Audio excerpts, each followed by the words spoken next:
Hi guys, so this was where we set off. We were on the way going to the hometown. Yes, we set off around 6:40. It was our place when you collect like maybe your corpse from the morgue. You don't have to set even if you collect the person so early. We collected my grandma body, that was somewhere 4 o'clock, exactly 4 o'clock. We did what we were supposed to do, we put him in there. We put her in the ambulance and then we set off. We didn't set off instantly at that spot. Like we parked on the road and we waited till it was 6:40 because we wanted it to be night, dark, and then we sent him. Yes, because we can't send him so early. We can't send her so early. That's how it is being done in our hometown. So we waited for a while on the road at where we collected the town where we collected her body from the morgue. So it was 6:40 now before we set off. Because just 20 minutes. And by the time we reach our hometown, because from where we collected her body to our hometown, it's not far at all. The distance is not far. So had it been we set off earlier on, like we would have reached long ago and it would be too early. Yes, at that time to be daytime, people are now eating. Like that's our tradition.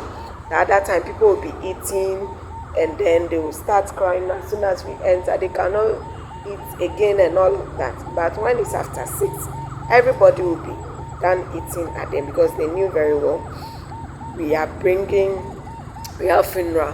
So at that time, we collected 3 bodies at a spot, which was a certain lady, a certain man, and then my grandma. And then they all attended the scene, just like I said in my previous video that we buried 3 people the next day. That was on the Saturday. So when it was 6:40, we now set off.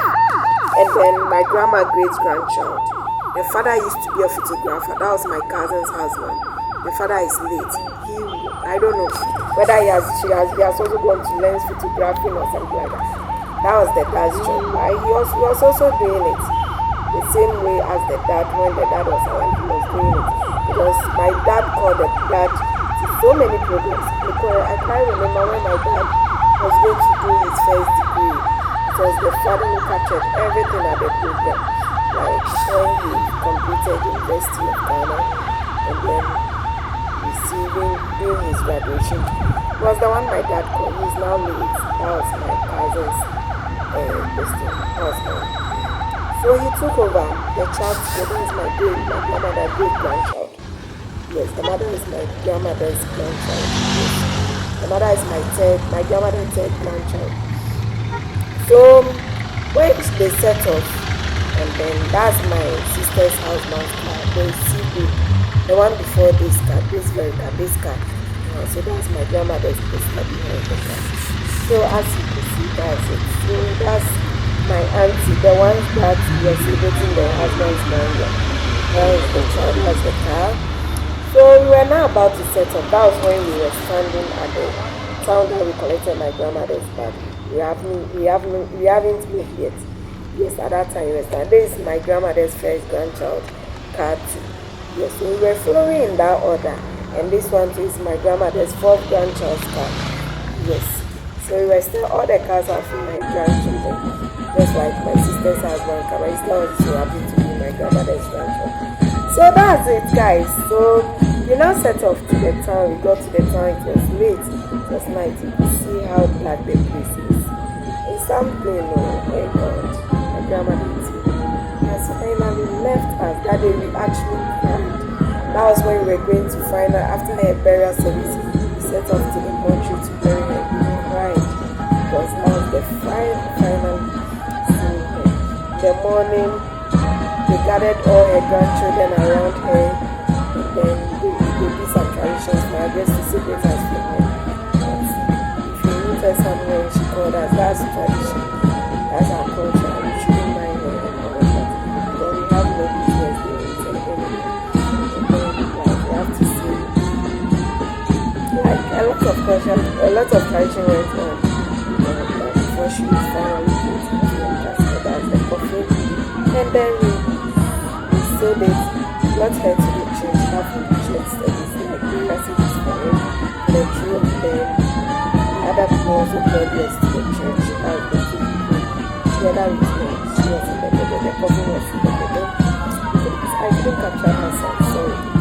And then finally took them to the cemetery after the burial just like we got them from the mortuary and all that. So guys, that was it. It was so sad. It was sad when they were laid in state. I really attended the other funeral because of my grandmother's mom. And then at least they brought all of them to the church service, the church premises, to have burial service for them. And take them to the cemetery. So that was when we brought my grandma. You could hear the background, the ambulance noise, the ambulance sound, how people were crying, people were feeling my grandma. Even she happens to be the oldest among all those that report collected their body from the body. But this man is so popular to the extent, my grandma, she knows a lot of people in my family. Hey, people knows her, she has sold before. Sometimes someone could hold my grandma. That was when we were kids. We would follow her to go and take the money. As soon as the person sees that my grandmother is carrying, the person knew very well that my grandmother is coming for her death. That's her money. And then she sells kerosene. So people will come and creditors. As soon as they see my grandmother, debtors, the way they run on their own. Sometimes my grandmother will say and be like, hey, you are running away because I'm coming for my money. She will mention the person and maybe the person is Fajua or yeah, or it can be like, hey, yeah, I mean, I won't into the weekend. She will be like, hey, you have seen me and you are running away. I've seen you. You just have something to tell me. Just tell me one time for my next day today that I don't have money. So why are you running? Definitely, even people still owe my grandma. And then she finally got the grading. She can't move anywhere, blinded. And then she finally died. People still owe. Others have gone to their grave with my grandmother.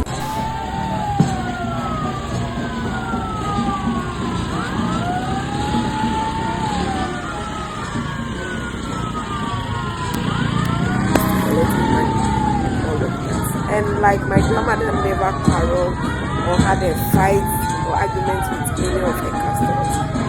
Like people still do it. And when you come for it, there's no way my grandmother is going to say like, I won't give you or something like that. Whilst like maybe sometimes a grandchildren will prevent her from giving the person because they will owe her and they will not pay. Grandmother will be like, oh, mommy, grandmother won't allow, like she has to them. I don't give it to her to go and light her lamp. Like something might happen. So let me give it to her. She will give it to them and they will end up not paying her. And lots of women, the people know her in our hometown and the way she is with the church too. She has joined so many groups and lots. And at a point she was even going to give cassava clothes to her pastors' listing goats in their pen. And then she happens to fall on them because like behind the church and then the priestess house is behind our house. The distance is a bit far. And then behind our house is hilly. You climb like a small hill before going to the church premises and then to the reverend's house. So my grandmother, like at that point, she was beginning to get weak in her destiny, like in terms of age. And then she fell. She happens to fall, and then that got everything to the end. And she begins to get weaker and weaker every day. She got bedridden, blinded. She has sight problem long time. At the point it became to where she could not see. Maybe I stand before my grand, she couldn't see that she could hear the voice of every single grandchildren of her. As soon as, because when she got bedridden and she was in the house, we used to visit her. All her grandchildren visited her before her demise. I'll bring you those videos too. Before her demise. So like, as soon as you appear and you mention your name, Mama, we call her Mama. She will mention your name at this moment. The kind of memory, authentic memory God has given her is beyond. She will mention your name. That's this, that. And she will mention it to Pepe as soon as she hears your voice. She will mention your name, no matter what she mentions. So that's a gift God has given her. 7th of December 2024. That was the general election day of Ghana last year. Yes, it is a big blow to us that day. That day was a very black Saturday for us. I think that day was Saturday. Yeah. That day was a very black Saturday for us. But age has happened to them, and we cannot prevent. Had it been we can renew age, would have given my grandmothers 2 years, 3 years, and then the grandchildren will take care of her. So that's it.